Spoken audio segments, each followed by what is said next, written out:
kembali mengamankan mahkotanya yang sempat hilang ke negara seberang.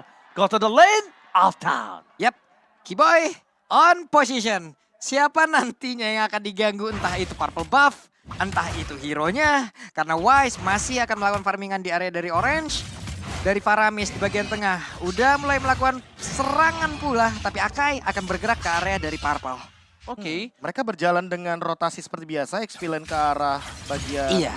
roamernya bagian ke arah XP lane, dan untuk sekarang perbedaannya mereka tidak lebih berfokus kepada Little Wonder. Jadi perebutan Little Wonder akan diperebutkan tanpa adanya retribution yang digunakan dan diamankan oleh Suns. Tertarik begitu saja kembali lagi Suns dengan adanya recall yang telah dikeluarkan.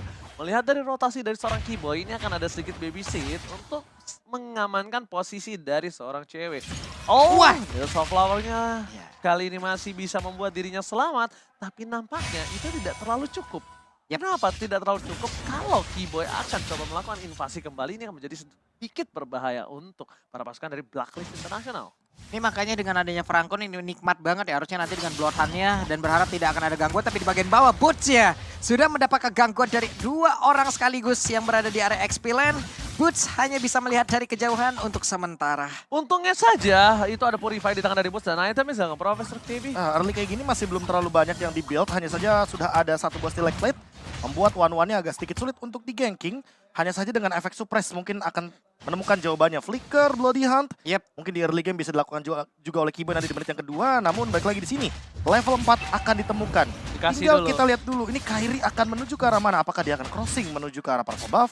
Atau dia akan lebih mementingkan level terlebih dahulu ketimbang memaksakan teamfight di ranah Turtle? Justru aku ada satu hitungan, bukan ke arah Purple Buff dan juga hitungan ke arah Turtle, tapi mungkin saja bisa ke arah 1-1. Itu baru saja mungkin, bahkan Pulse di sana akan coba diganggu oleh seorang Edward. Final slash, one battle situation, Pulse gagal dapatkan, tapi first blood yang sudah kuduga lebih menguntungkan ketimbang Purple dan juga ke arah Turtle di menit yang sekarang. Kenapa aku bisa bilang lebih menguntungkan dari 1-1? Ini adalah gold lane yang bisa ditutup oleh seorang Kairi. Informasi telah diberikan, Wise akan berada di arah Purple Buff dan dia masih bisa menukarnya dengan Purple Buff dari Wise.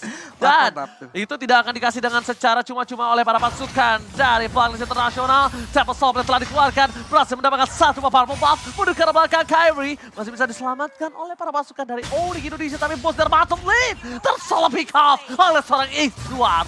Oke, Edward di bawah mendapatkan satu orang, tapi Suns di area tengah. Venus berhasil ditarik walaupun belum ada cukup damage yang bisa dihasilkan, tapi di bagian atas coba lihat dua orang sekaligus. Mereka berfokus untuk bisa mendapatkan lagi ke arah outer turret-nya.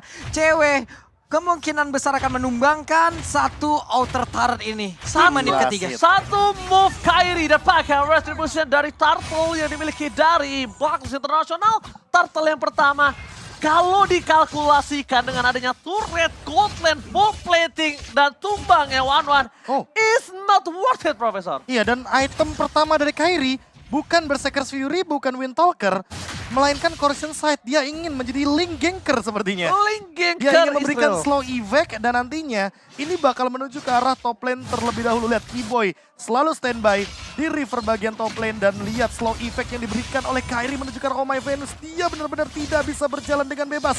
Dia benar-benar ingin memaksa Oh My Venus mengeluarkan minion Fury-nya secepat mungkin sebelum team fight besar. Oh, masalahnya ini bisa kita bilang setelah dia Corrosion Sight akan kemungkinan besar menuju ke arah Demon Hunter Sword. Dan mungkin Kairi bisa saja melakukan solo pick off terhadap Wise ataupun Edward sekalipun. Di depan sana ada Pulse berada di garis depan. Purify Kemi tidak dimiliki. Mendengar ada satu bakar altar, berhasil diselamatkan begitu saja. Langsung retribution from Kairi. Wise gak mendapatkannya. Mendapatkan team fight kembali terjadi. Mundur ke arah belakang. Ada Pennant from Rocket. Tepakan suppress yang diberikan oleh seorang Kiboy. Menutup satu point kill. Ditukar dengan mid lane. Oh My Venus, where are you going? Kairi menuju ke arah Yue. Temple Soul masih dipegang. Tapi nampaknya Kairi gagal mendapatkan seorang Yue.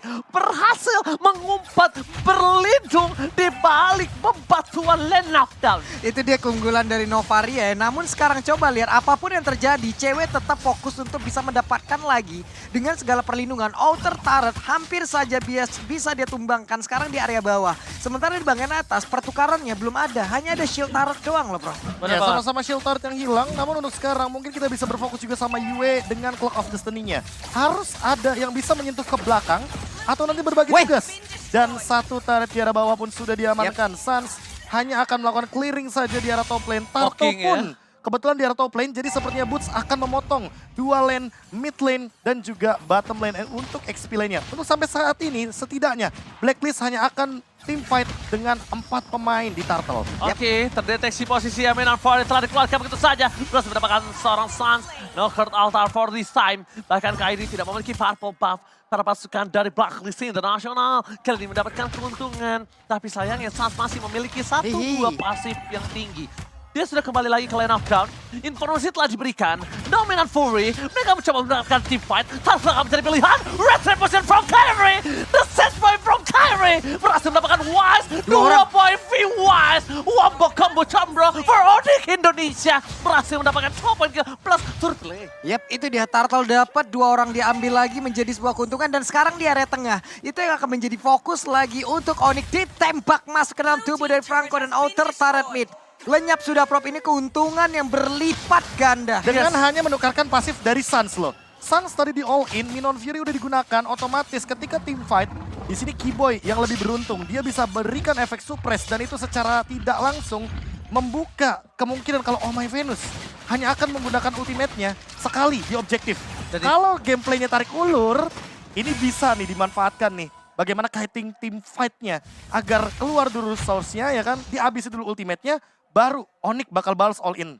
Itu teknik pilihan namanya Profesor KB. Teknik Kenapa pilihan. pilihan? Kamu udah mau dikasih yang enak, tapi kamu malah memilih Suns.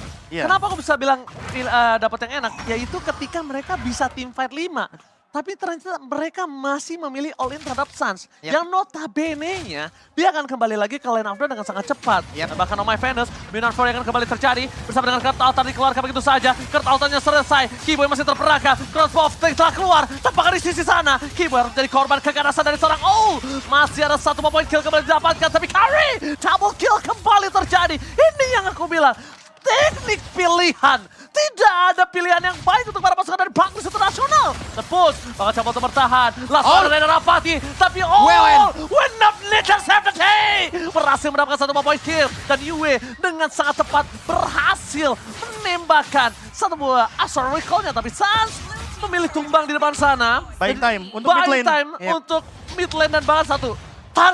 Turtle-nya benar-benar dikasih waktu yang begitu lama untuk setup dari Onyx dan lihat tidak ada yang bisa pegang ke arah boots-nya karena boots-nya bebas banget di sini, tidak ada efek stun, tidak ada efek suppress dari Blacklist International karena mereka bermain dengan Minotaur. Mereka akan memanfaatkan Minon Fury untuk team fight dan kali ini walaupun boots membuka weakness point dari 1-1 ini hanya akan menjadi stack tambahan bagi Uranus-nya. Lihat, di depan benar-benar strong banget. Tidak ada yang bisa handle Uranus-nya. Dan bahkan tadi sebenarnya kalau mereka mau tim fight kembali pun untuk menumbangkan seorang Boots, no win of nature loh. Nggak ada. No win of nature dan Kyrie udah standby on position. Yep. Dan ini akan cukup berbahaya.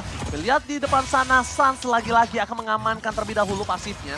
Jadi ini dia. Mungkin dulu kita lihat kalau Faramis itu mengamankan pasif dengan cara minion-minion. Tapi kali ini poking damage itu menjadi salah satu source pasif yang paling tinggi. Tapi lihat Wise macam dipasang menuju ke arah sana Pulse. Pulse masih dapat bertahan. Purify Gaming telah terjadi. Tapi nampaknya buy time dilakukan Pulse terlalu mahal. Membuat seorang Kyrie harusnya bebas untuk bisa mendapatkan Lord. Tapi nampaknya di sini para pasukan dari Onyx tidak mau hanya Lord. Mereka selalu mau lebih. Ketika para pasukan dari Blacklist International tahu punya power dari Oh My Venus.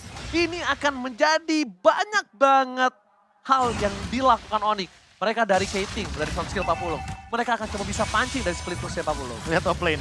Satu winning condition yang didapatkan ketika pegang link dari Onyx. Ini akan membuka juga skenario split push. Agar bisa maksimal. Tapi kalau misalkan emang mau di all in, lihat Kyrie-nya datang dan langsung dicuri Retribution. Kyrie! Retribution from Kyrie! Again and again! Take over Lord dari Onyx Indonesia. Makanya itu di sana. Seorang diri tadi bermani. Mencoba untuk bertahan. Seorang diri terima kill dapat kalau seorang cewek. Tapi lihat cewek di depan sana. Rapati. Gagal fokus ke arah PS turret. Nggak boleh apa yang terjadi. Pasukan dari Onyx Indonesia mendapatkan 3 point kill. Mendapatkan Lord. Dan bahkan di sisi dari Onyx Indonesia mendapatkan mid best turret. Cuan for life. Ini belum 10 menit, mereka udah dapat best turret yang ada di bagian tengah loh. Dengan segala keunggulan yang udah mereka ambil dari tadi. Ada all-in yang salah tempat ataupun all-in salah hero karena lotnya sekarang udah mulai masuk. Coba lihat Suns-nya, Burst-nya hanya memancing data tersebut untuk memastikan agar tidak ada misinformasi kemana orang-orang ini akan pergi. Mereka nggak ngincer langsung ke base, mereka ingin menghancurkan base turret pasifnya terlebih dahulu karena ini masih di bawah menit yang ke-12. Di bottom lane, Kairi memicu hal tersebut. Di top lane, Suns, Cewek, dan Keyboy yang memicu bagaimana pasif turret ini bekerja. Dan kali ini Wise sepertinya heavy spin sudah digunakan, tapi lagi dan lagi. Ini terlalu strong untuk Boots dan Keyboy di lini depan. Alright, Bulls berada di garis depan, mencoba untuk membuka weakness point. Bahkan ada Suns melakukan pocket damage kembali terjadi. Pasifnya dihisap terus. Bakal fokus ke arah pasif yang dimiliki oleh para pasukan Onyx. Lihat Suns tuh, dia cari terus Prof. Just in case dia tumbang, it's okay no problem. Tapi lihat Iron memancing mania batam. Mega kill didapatkan. Damage terlalu besar. Rana dapatkan from Cewek. Berhasil melakukan satu point kill. Onyx Indonesia berada di depan mata. Mencoba untuk fokus ke arah base-nya. Masih ada Kairi memancing final slide. Edward Hoba. Ini bencana.